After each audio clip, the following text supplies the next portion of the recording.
RMVet presenta.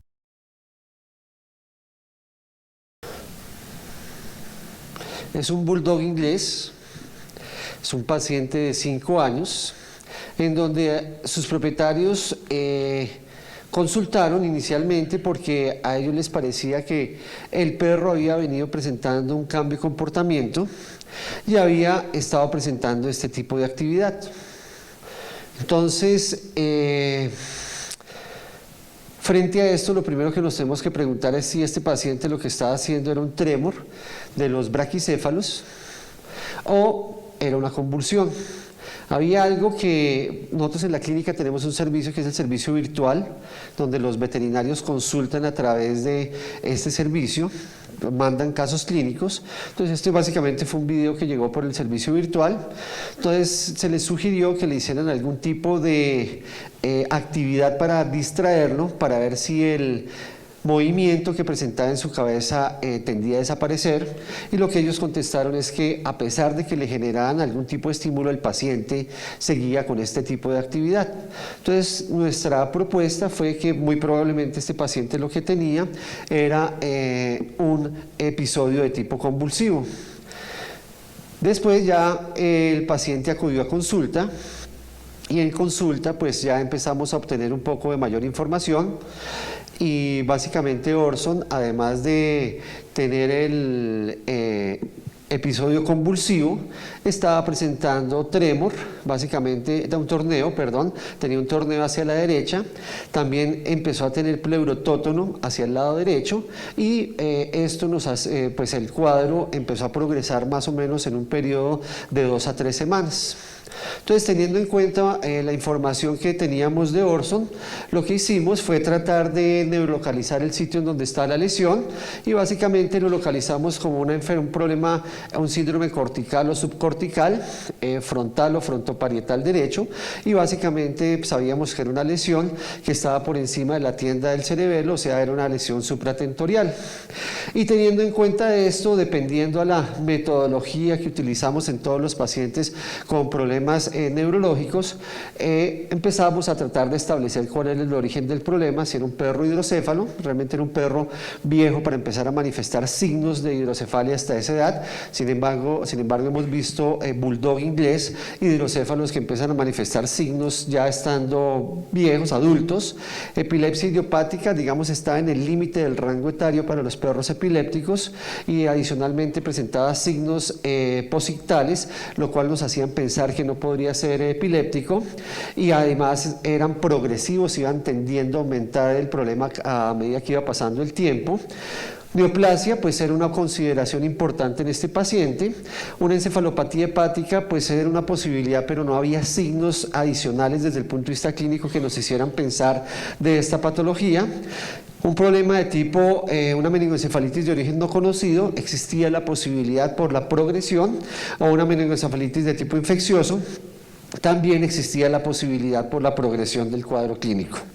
Entonces lo que hicimos con Orson, nosotros utilizamos este, digamos, diagrama de flujo para tratar de explicarle a los propietarios cuál es la decisión que vamos a tener en pacientes con problemas de tipo convulsivo, y le dijimos que muy probablemente teníamos las convulsiones eran por una causa estructural a nivel encefálico, y que muy probablemente la mejor opción para empezar a establecer el origen del problema de este paciente era hacer una neuroimagen. Entonces los propietarios aceptaron, y lo que hicimos fue hacer una neuroimagen. Entonces aquí tenemos una resonancia magnética ponderada en T2, en donde están viendo los ventrículos laterales, y estamos viendo una imagen que relativamente hiperintensa, la cual es irregular, estaba a nivel del diencéfalo, pero pues digamos dentro de los diagnósticos diferenciales que podríamos tener con esta imagen, podría ser un macroadenoma de pituitaria. Sin embargo, los macroadenomas de pituitaria no son son muy regulares y no se tienden a salir de la línea media. Otra posibilidad es que fuera un meningioma por la forma en que había captado el medio de contraste, y normalmente los meningiomas son extraxiales, o sea, están cerca hacia la periferia del cráneo, y pues esto está aquí muy cerca de la silla turca. Y la otra posibilidad es que fuera un glioma. Los braquicéfalos son predispuestos a sufrir de gliomas. Entonces, se propuso buscar una solución para este paciente. Era un tumor que, si ustedes se dan cuenta, no es asequible desde el punto de vista quirúrgico. Normalmente los adenomas se pueden operar a través del abordaje transesfenoidal, más no los macroadenomas. Entonces se propuso en este paciente hacer tratamiento de radioterapia. ¿Cuáles son los criterios para nosotros sugerir radioterapia en pacientes veterinarios? Entonces, importante la localización. Entonces, por ejemplo, aquí estamos viendo un posible meningioma que estaba localizado a nivel del tronco encefálico. No es un tumor que sea operable o no es de fácil resección quirúrgica. Aquí estamos viendo, esto es una tomografía en donde estamos viendo un meningioma a nivel, un quístico a nivel de la silla turca. Miren que se tiende a expander de forma lateral, no se disemina de forma muy clara, es decir, no es homogéneo. Y algo muy importante siempre es tener en cuenta la condición del paciente. Pacientes que están comatosos o semicomatosos no son candidatos, porque muy probablemente la terapia no va a repercutir en una mejoría considerable del paciente. Y algo muy importante es que este puede ser un complemento a las diferentes modalidades que nosotros utilizamos para tratar los pacientes con neoplasias encefálicas. Puede ser un complemento de la cirugía cuando sospechamos que no hay una resección completa, que casi siempre eso ocurre. Es un complemento a la quimioterapia y es un complemento a la terapia de mantenimiento. Y obviamente es importante tener la disponibilidad. Normalmente en el mundo actualmente hay 65 centros de radioterapia, casi todos están en Norteamérica, en Australia y en Europa. La razón por la cual nosotros tenemos acceso a radioterapia en medicina veterinaria son por estar en el momento adecuado y a la hora adecuada, digámoslo así. Un amigo de infancia es médico humano, radiooncólogo e intervencionista y está a cargo de un servicio de radioterapia en personas.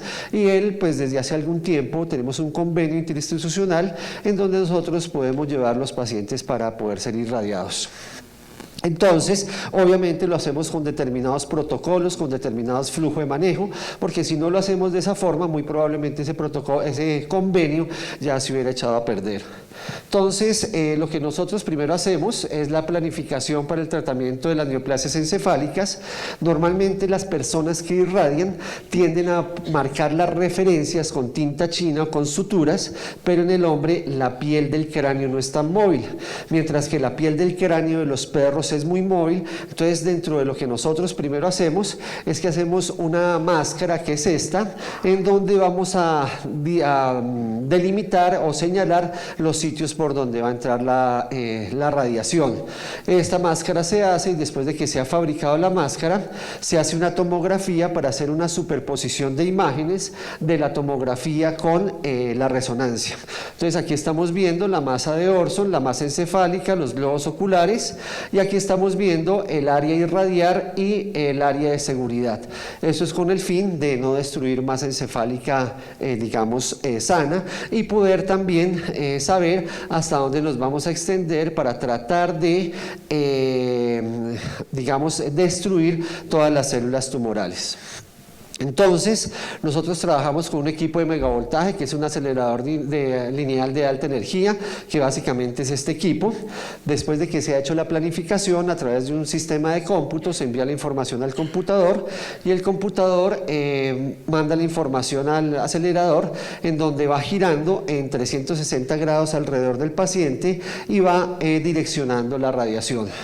Normalmente la dosis que nosotros utilizamos es de 40 a 44 grays. Los grays son las unidades de, la cantidad de radiación que absorbe el tejido, pero normalmente no se pueden hacer, dosis muy altas en los pacientes veterinarios, porque dosis muy altas en los pacientes veterinarios se ha observado que destruyen la masa encefálica. Entonces hacemos dosis pequeñas, y normalmente trabajamos los días lunes, miércoles y viernes. Hacemos dosis de 4 grays. Actualmente estos protocolos de 40 y 44 grays, nosotros nos basamos inicialmente en el protocolo que habían estandarizado en la Universidad de Carolina del Norte. Ellos los han reevaluado y están dando dosis de radiación de 48 a 52 grays. La razón por la cual nosotros todavía seguimos en esta dosis es porque nosotros, de todas maneras, a pesar de que tenemos acceso a la radioterapia, estamos un poco limitados con respecto a su disponibilidad. Es importantísimo que el paciente esté con una anestesia, que esté absolutamente quieto. Hacemos una anestesia fija con propofol, entonces aquí se posiciona el paciente, se ayuda a posicionar con la máscara y ya una vez el paciente esté anestesiado, las personas se salen del cuarto y el proceso dura 3 minutos. Hacemos valoración del tejido hepático y renal a la cuarta, séptima y 10ª sesión y muchos de estos pacientes, algunos de ellos el día que los irradiamos, les damos una pequeña dosis de dexametasona, una dosis desinflamatoria de dexametasona, 0.1 miligramos por kilo, o le damos una dosis de prednisolona, 0.5 miligramos por kilo. Si como todos los pacientes que, bueno, un alto porcentaje de los pacientes que hemos irradiado han tenido convulsiones, los manejamos con dosis bajas de fenobarbital. En algunos, al principio, como han tenido hidrocefalia de tipo obstructivo, les damos mannitol y furosemida y los mantenemos bien sea con omeprazol o acetazolamida. Entonces, Orson, esto es después de la 8ª radioterapia. Es decir, no habíamos ni siquiera terminado la radioterapia y él ya había mejorado su marcha, era un perro que había mejorado su comportamiento, estaba comiendo normalmente y obviamente de todas maneras estaba medicado con fenobarbital. O sea, clínicamente estos pacientes, el resultado que se obtiene es sorprendente y desde el punto de vista de imagen todavía aún más. Entonces esta es la imagen cuando comenzamos el tratamiento. En este paciente hicimos una tomografía de control, porque una tomografía, de por sí el tratamiento de radioterapia es un poco costoso, entonces el dueño, pues cuando le dijimos que queríamos hacer una tomografía de control y le sugerimos volver a hacer una resonancia magnética, pues abrió los ojos diciendo pues que de pronto buscáramos otra opción. Logramos convencerlo de que nos permitiera hacer una tomografía. Aquí ya se ve la masa, la cual ha reducido considerablemente, y hicimos una resonancia magnética de control al año de haber sido irradiado, pero hay algo que llama particularmente la atención, que son estas líneas hiperintensas, y es como si hubiera quedado parte de la cápsula del tejido tumoral. Entonces, lo que normalmente ocurre es que la masa nunca desaparece. Hagan de cuenta que es como que se va chupando, como que va perdiendo densidad y se va recogiendo. Y algo bien importante en la radioterapia es que puede ser sensibilizada con algunos medicamentos que se utilizan para hacer quimioterapia, por ejemplo, doxorubicina. La doxorubicina sensibiliza el tejido tumoral para que sea más fácil objeto de la radioterapia. Lo que pasa es que la doxorubicina no es un agente quimioterapéutico que utilicemos para el sistema nervioso central, pero se sabe también, hay estudios que hablan que la lomustina también puede llegar a sensibilizar a estos pacientes. Entonces, ¿cuál es nuestra experiencia en pacientes con radioterapia? Pues nosotros básicamente hemos irradiado 8 pacientes del sistema nervioso central, hemos irradiado otros pacientes para otras patologías.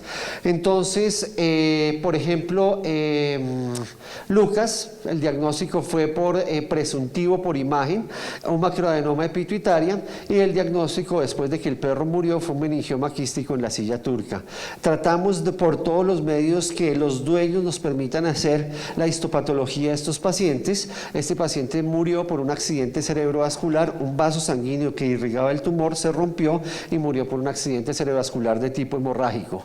Cora era una perra boxer, el diagnóstico presuntivo fue un glioma y murió sin patología. Orson, el bulldog, 5 años, meningioma en encéfalo, y el diagnóstico final fue un meningioma fibroblástico. Galatea, un Scottish Terrier, 8 años, glioma en cerebelo, efectivamente se confirmó que era un glioma. Luna, un Schnauzer de 14 años, meningioma en cerebelo, un meningioma angiomatoso. Simón, un Golden Retriever, meningioma, hace 14 meses fue irradiado y a la fecha está vivo. Incluso traté de que los dueños nos dejaran hacer la resonancia de control a los 12 meses y le han venido dando larga, pues porque han visto el paciente muy bien. Abril, una French Poodle de 9 años, meningioma en tronco encefálico, muerto sin patología. Y Sofía, una mestiza, 6 años, meningioma frontoparietal, muerto sin patología. O sea que es importante tener en cuenta esto, porque cuando uno hace un análisis lo suficientemente juicioso de la imagen, la idea es que podamos lograr tener una correlación con el diagnóstico histopatológico. ¿Cuáles han sido los tiempos de sobrevida? Lucas tuvo un tiempo de sobrevida de 20 meses. Él básicamente lo tratamos con prednisolona, dosis bajas, acetazolamida, fenobarbital, y él era un perro que tenía un diagnóstico previo de hipotiroidismo, o sea que siguió recibiendo su terapia para el hipotiroidismo. Cora estuvo recibiendo prednisolona, acetazolamida, estuvo recibiendo terapia con lomustine, 60 miligramos por metro cuadrado. Esto en ellos les damos el lomustine cada 3 a 6 semanas, dependiendo de la condición de estructural y funcional del tejido hepático, y el tiempo de sobrevida fue 9 meses. Orson, el tiempo de sobrevida fue 24 meses, estuvo con prednisolona, omeprazol, quimioterapia con lomustine y fenobarbital. Galatea, prednisolona, quimioterapia y lomustine y omeprazol.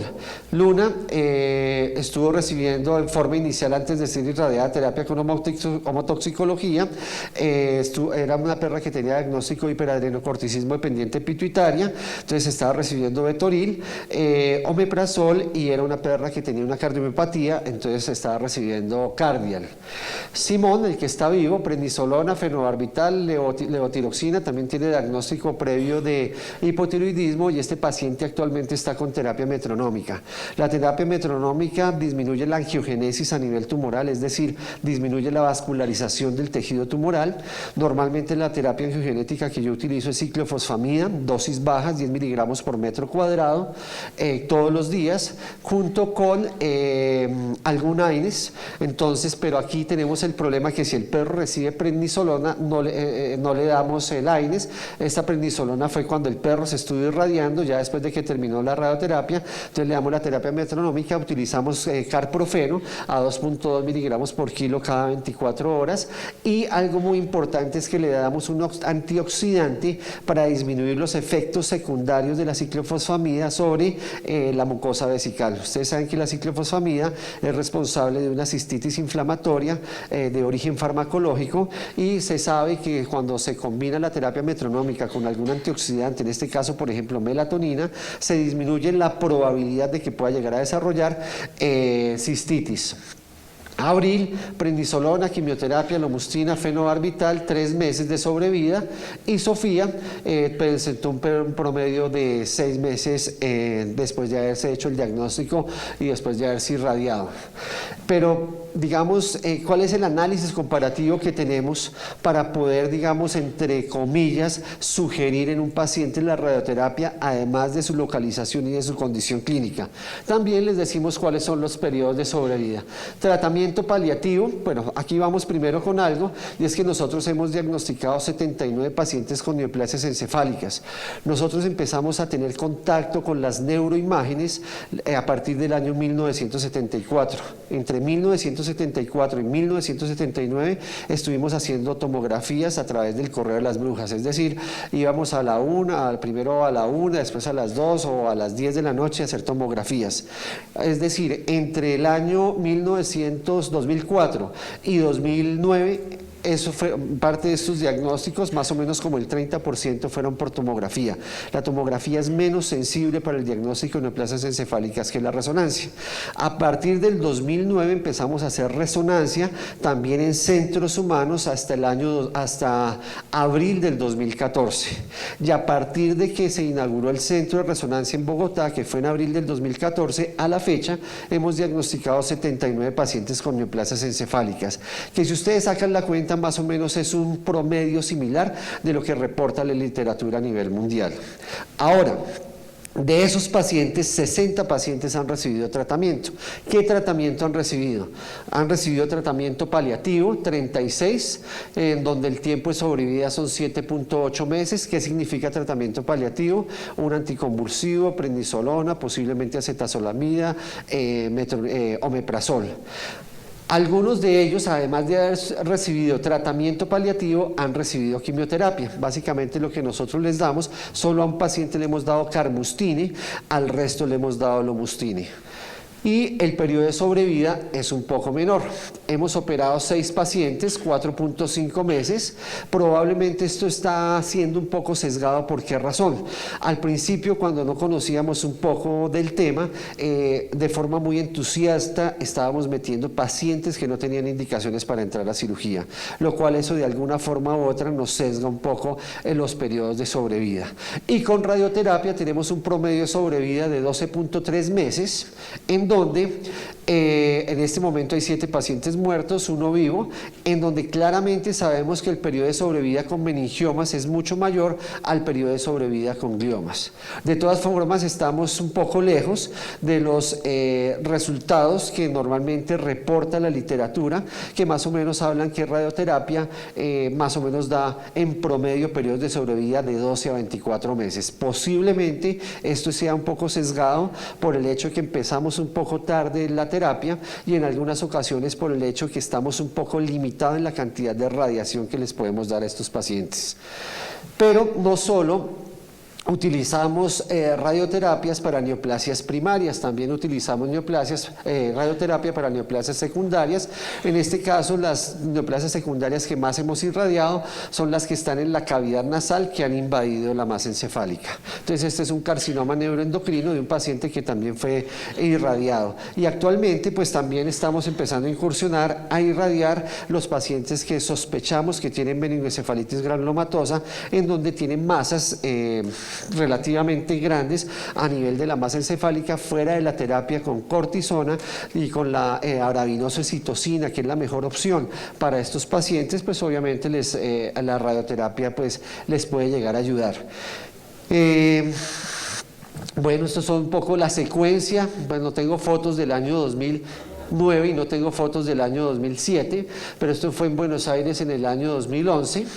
Aquí una visita que hizo Enzo y Fernando, también en el año 2012. Hace 2 años en Beto Gonçalves con el doctor Ragnar, la doctora Coates, y esto fue un curso hace poco que vino Enzo en Santa Marta, donde realmente hemos logrado compartir un poco de experiencias. No sé si alguien tenga alguna pregunta, alguna inquietud, pero básicamente esa es la experiencia que nosotros tenemos con radioterapia. La idea es que cada vez vemos la gente más receptiva a este tipo de terapias. Al principio fue un poco difícil empezar con el tema, pero creo que, digamos, es una alternativa muy interesante a tener en cuenta en este tipo de pacientes.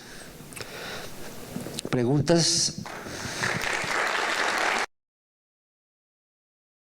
Agradecemos a nuestros patrocinadores su participación para hacer posible la realización de este video.